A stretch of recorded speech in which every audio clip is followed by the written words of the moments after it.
Welcome to the Jameson Files. It's so great to have all of you tuning in once again as part of the Jameson Files community. I'm Carrie Weber, as always, and I'm your host. And today I'm really happy to be joined by a Jameson client, an amazing pediatric dentist from Iowa, Dr. Jarod Johnson of Arctic Dental. Dr. Johnson, thank you so much for joining me today. Yeah, Carrie, I'm really excited for this opportunity. I know we've had to push things off a little bit, but we finally got a time we could connect. I'm super excited to be with your listeners today. We made it happen. You know, if there's anything about you and I, we're persistent. We're not going to give up. I think it was my husband, Jess, that actually asked, hey, would you want to be on the podcast? And I'm so glad that he connected those dots because you and I, we connected and had our first conversation. It's been a little over a year ago now. That's kind of hard to believe. I think it was spring of last year. Am I right? Yeah, I think it was. I think we started with Jameson in July of last year, and we got started figuring out how to make that happen in the early part of spring with the growth practice, just needing some extra help. Yeah, and as I was preparing to meet with you for this recording, I was thinking back on that in our conversation, and something that really stuck with me was it's really refreshing when you get to talk to doctors and practice owners that just really understand the benefit of continuous development and learning. And something that I have recognized about you, in the past year, and even when we were first talking, you were so genuinely interested and curious and ready for guidance and mentorship and everything that we do. You just take it and you run with it. It's just amazing. And I think that's kind of a part of your nature too, because you're also an educator. So I'd love to give you a chance as we start off to just share a little bit about your dental journey and what are the things that cause you to fall in love with dentistry. You're a pediatric dentist, so pediatrics especially.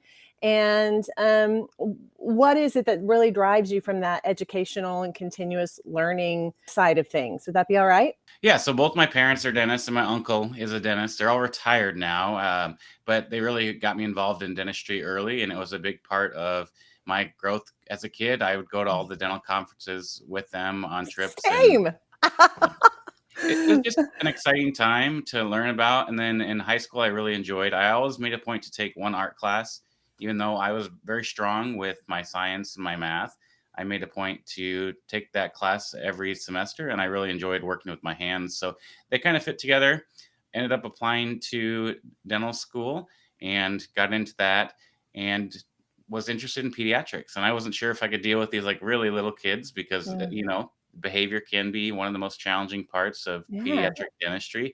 But I had the opportunity to be a coach at actually the junior high for basketball and football. Oh, wow. During my time in undergrad, and that kind of got my interest. And when I got into dental school, the rotation, it didn't seem as bad. And personally, I love pediatric dentistry because it's different every day. You get to tell jokes. You don't have to be as serious. And I think that's one of the things that is really rewarding, to have that patient that came in, wouldn't even sit in your chair, crying in the corner, and all of a sudden, 3 years later, they're giving you a hug. I love that. So am I right that you were in Nevada for some time before you moved to Iowa? Is that correct?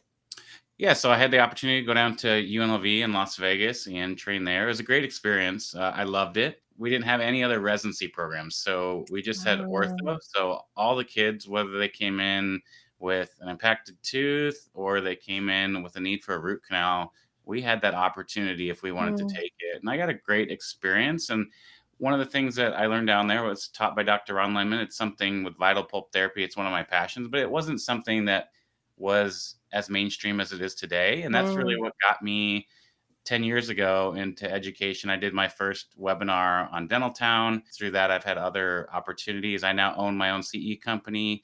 If you want to check out our hands-on course, we have one coming up in Minneapolis later this year, and we do some free content for you throughout the year. And it's just been fun because I don't think pediatric dentistry really is as difficult as people make it out to be. It's not like you're doing these huge implant cases, but you have to understand the nuances and diagnosis and just the basics of dentistry to make it work. And I think a lot of general dentists maybe shy away from kids when they don't need to, and help have those kids treated in your chair and not take up time for kids that really need to be in my chair. So that's been one of my passions, is how do we get GPs and pediatric dentists to be more practical with the approach. I think it's very simple to do, but it's hard to understand if you don't understand the basics that go behind this, the skill of growth and development and managing decay at the same time. We see periodontal patients every 3 months. Why don't you see your high risk caries kids every 3 months? That's what we do at my office, and we can maybe reevaluate something. The kid has a positive experience with the cleaning, and now we can get to the restorative. There's practical ways to do things that we aren't really trained, because people think of only what insurance is going to cover, even though that may not be true. That's interesting so it sounds like the education piece, creating your own CE platform, lecturing, because you lecture across the country too on all of this. Yes. Yep. So if someone gives me an invitation, I'll be happy to take a look at the proposal and see if it works. I've got young kids, so if it works with the family. Yeah. SmileCon this year, speaking there. Oh, I've that's got an great. opportunity here in Western Nebraska later next month, and one also virtually for Wisconsin, their Pediatric Dental Association. I'll be with them in September. So lots of opportunities. Virtual is great, and then also in person is another opportunity. It's something I'm passionate about, and I'm happy to get anyone, if they want to get in contact, more information. Yeah, and it's interesting. The passion piece has to play a part, because I feel like, just like you said, there's the dental practice, you have a family, you have a lot of pieces like that. And so how do you make those decisions? How are you balancing that between the passion to educate, but also the passion for your practice and your patients, and obviously keeping that time ready and available for your family? Yeah, I think that's one of the things that's been a little bit more difficult. And obviously, something, if it's going to have to wait, it's going to be the CE. Obviously, family is first. And then, I have patients to take care of. Usually, I'll work on the CE stuff on Friday. So I'm getting a lot of stuff done today. Not Yeah. as much as I'd want with updating things, but I probably need to look at hiring someone to assist with this a little bit more, so I can be a little more organized than I am right now. But uh, as things come along, we look at the schedule and see if we can make it work, and if we can, we do, and we try not to let it be too much of a disruptor in those other two areas. Yeah, of course. So when you and I first spoke, you were about 8 years in to owning your dental practice. What has, when we connected, what, as you're looking at the 10-year mark, because now you're 9 years in practice ownership, I think, what do you feel you're looking forward to or working on for your practice right now that perhaps other pediatric dentists would appreciate or would love to hear your insights on? Yeah, I didn't think I'd say this, but I think a lot of my colleagues are now getting out of insurance and going PPO. And we've had a lot of challenges recently that we're trying to address at my office. And it's Mhm. not something I just want to rip the Band-Aid off right away, but we're working through things. And that's one thing that's been helpful to work with Jameson, is to see, how do we make the schedule more effective? How do we figure out how to navigate withdrawing from some of these insurance companies without affecting the bottom line? And that's something you, obviously, as the owner, you worry about losing an Mm, insurance company. Who's going to stay with you, and how do you retain those patients?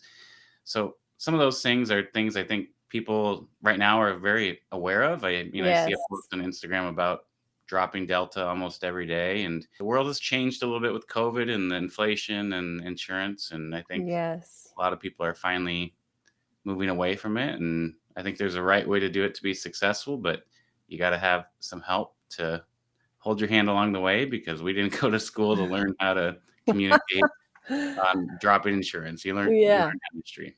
exactly. Most dentists aren't going into dentistry thinking, "Oh, I can't wait to figure out how to balance my business with insurance."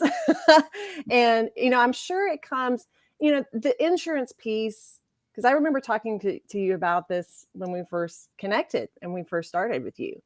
The insurance piece is difficult for any dentist, no matter what your specialty, especially as it continues to stake its claim in our profession. But I have to imagine, from a pediatric dentist standpoint, I mean, I'm sure there's a lot of struggle there for you in your decision making, because you obviously want to help these kids, and every dentist wants to help their patients. But I think there is this balance between how can I best serve my patients and how can I keep my practice healthy? I think that's something that you've been wrestling with and trying to find that fine balance in terms of keeping your growing, thriving, healthy business and practice, and also being able to provide dentistry at the level that you want to provide it, and you getting to be in control of your philosophy of care, not being controlled by these other entities that are playing such a huge role. Do you find, as you've been working through this, how has that experience been for you? Do you mind sharing a little bit of that? Yeah, I think so. I did a startup right out of residency. And I think one of the problems is, as a young dentist or a new dentist, you want to be the dentist for everyone, right? You start your business, you have no patience, you want to welcome anybody that wants to come in. And when you get busy enough, you start to have too many patients. And there comes a point when you can't take care of everyone.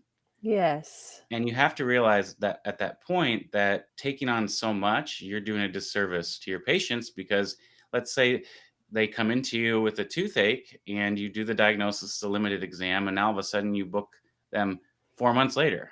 That's Yes. not a service to that patient. That's not a service for anyone to have that as a dentist. Like, oh my gosh, I'm gonna have to tell them. Do you know how much my team hates telling them you just created all this urgency for me to get this tooth fixed, and now I'm gonna be seen in 4 months? Yes. That's a hard conversation, and to realize that you have to draw back and you can't take care of everyone. And I think that's okay. I think there's ways to do it. One of the things I tell all my participants at my CE courses, because you're learning something new that you've never done Mm-hmm. before. And this is an opportunity. One of the stories I tell is about, we have our kids go to a Catholic school. We're not Catholic, but we're Lutheran, but they go there. We value the school. And they came to us to the office to ask for a gift. It's a live auction, and a lot of people give away trips and other things. I said, why don't we do a kid's mouth dental case for free? And I can do whatever I want. We'll find a kid maybe at the school or in the community that's in need, and we'll do their whole case for free. And they said, well, that's not going to go for anything, Dr. Johnson. So I said, oh, I'll match up to $1,000 with the donation. We'll see what happens. And it ended up going for $10,000. Wow.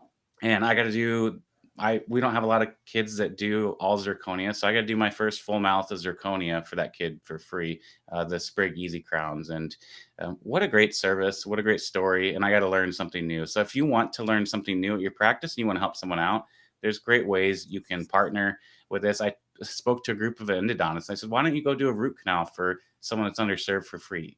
How are you going to get a job if you don't have a front tooth? What Yes. great service is that for that patient? And I think there's ways that you can still take care of your community and take care of people. And I know that you have a lot of dentists that do the same. I know Yes. Dr. Miles Davis, I was on CETL with him, and he did an amazing case. And for someone at his church, there's just ways you can still give back and still take care of those people if you want to. And I think Yes. have a better opportunity to really take care of those that have maybe a little bit more of a need than some of those that don't, if you take that up. Man, so you just packed in so much insight in terms of a lot of things that I think doctors of every type of focus wrestle with, because it is truly, when you step back and you think beyond the model, beyond the patients, beyond the plans, you're only one person, and your practice's performance, your patient care is going to be limited by your own capacity. And it's it just speaks to vision. It speaks to having an awareness and a clarity of what's most important to you as a clinician and as a practice owner, of what right looks like in terms of your patient care. And that sometimes the things we do to try and grow our practice then turn around and become things that inhibit us from being able to provide ideal patient care. And I love the thought process of, you can still support your community. You can still do things with, that serve your heart for caring for your patients, while also recognizing, creating parameters and almost as boundaries for your practice can be even better for you and your patients than just being a free for all for whoever. And you're right. Nobody can be the right person for everybody. We're not the right fit for everybody. You're not the right fit for everybody. But the great news is there are others, right? And so we're not doing anybody any favors by trying to be everything for everyone. And so I love that you have really, really honed in and focused in on, I want to create not only an ideal practice for yourself personally, but for the patients that come through. I think that's really a great path to be on. Can you believe you're almost 10 years into this practice?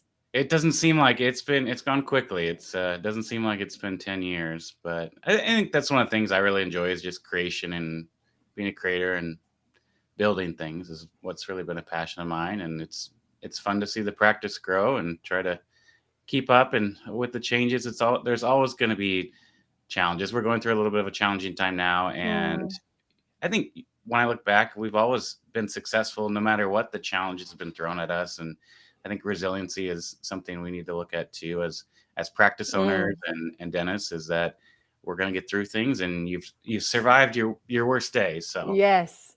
That's funny. I was actually being interviewed for a podcast recently, and I talked about the same thing. I said, in business ownership, yes, it takes vision. Yes, it takes all those. But I think also the business owners that go the distance have a little bit of grit to them. You have to have a little grit to as you said, resilience, because there's always something around the corner, right? Autopilot doesn't really exist in a small business owner's world. And you have to embrace that, I think, to a degree, and be a continuous learner and look for resources to help you stay focused and stay moving things forward.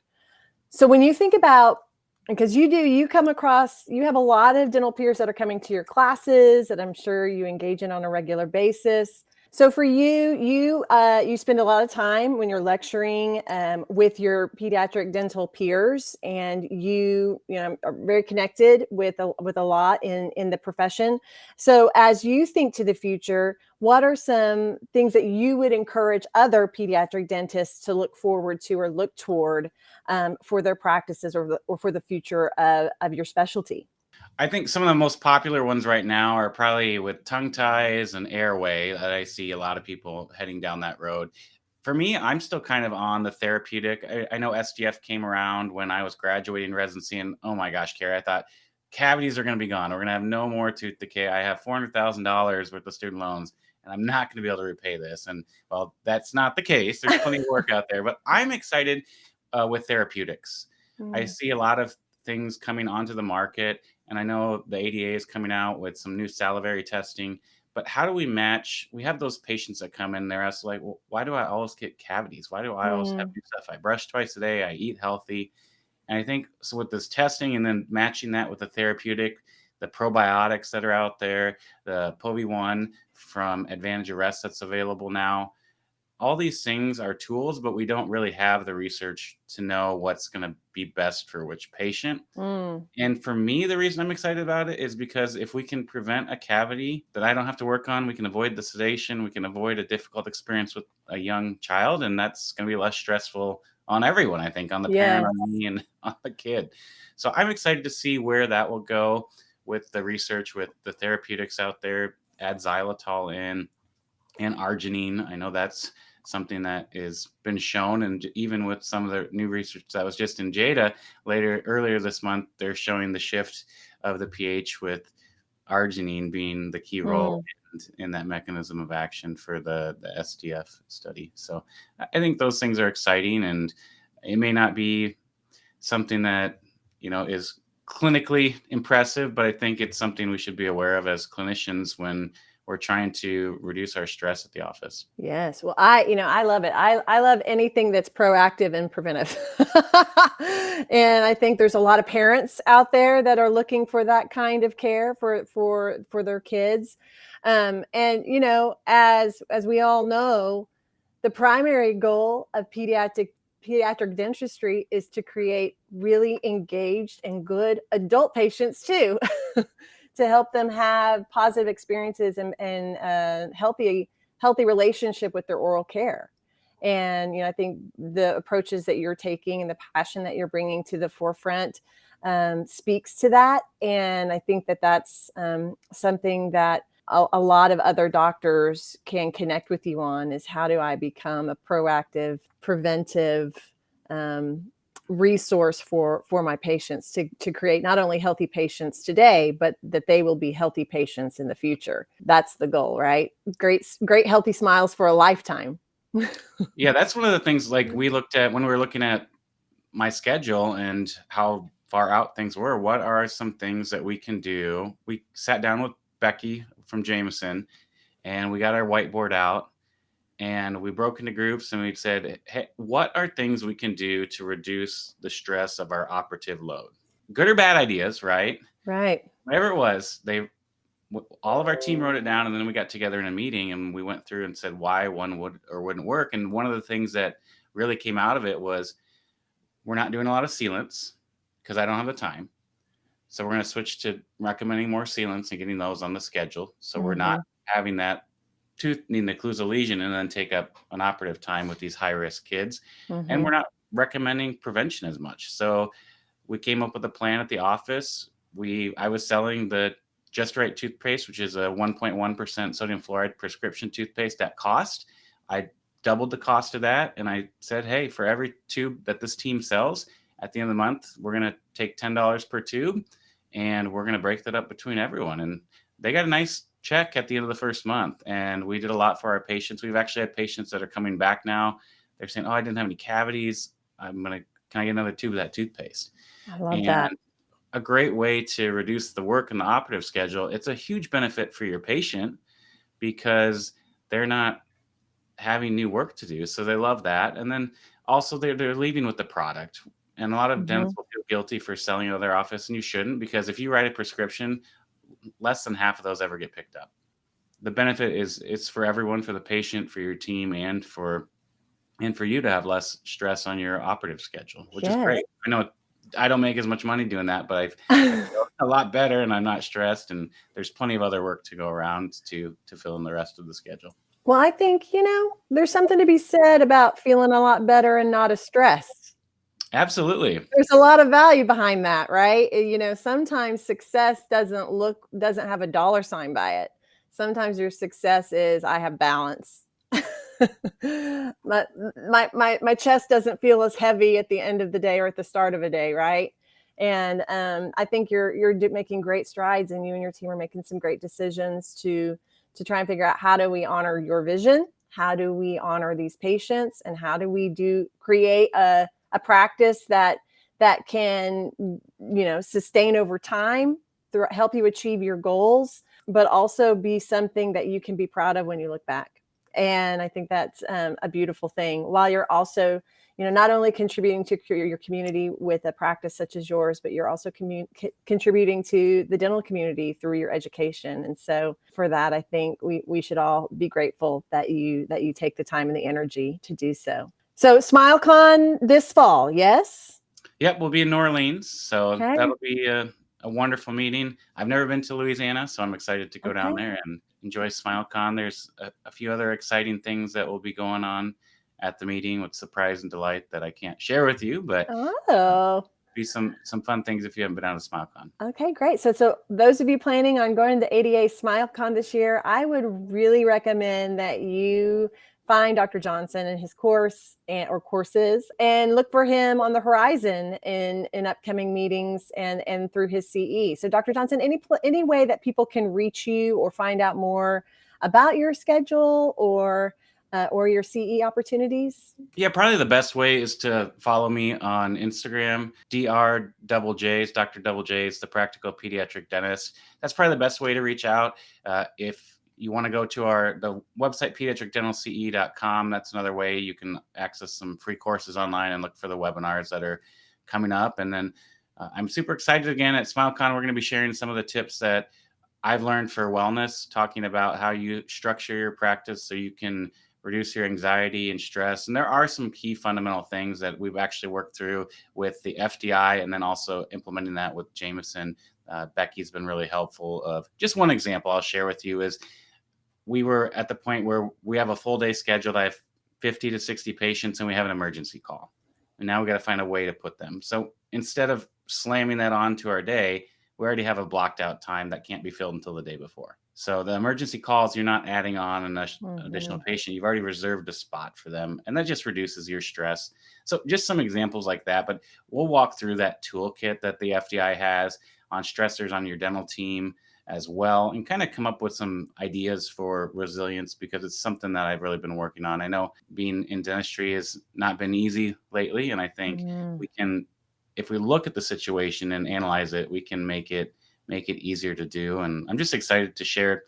That's not as much clinical dentistry, but it's something that I've been working through personally, just for myself to be healthier. So I'd love to have you join me at SmileCon. It'll be two presentations on that, and then another one on a panel.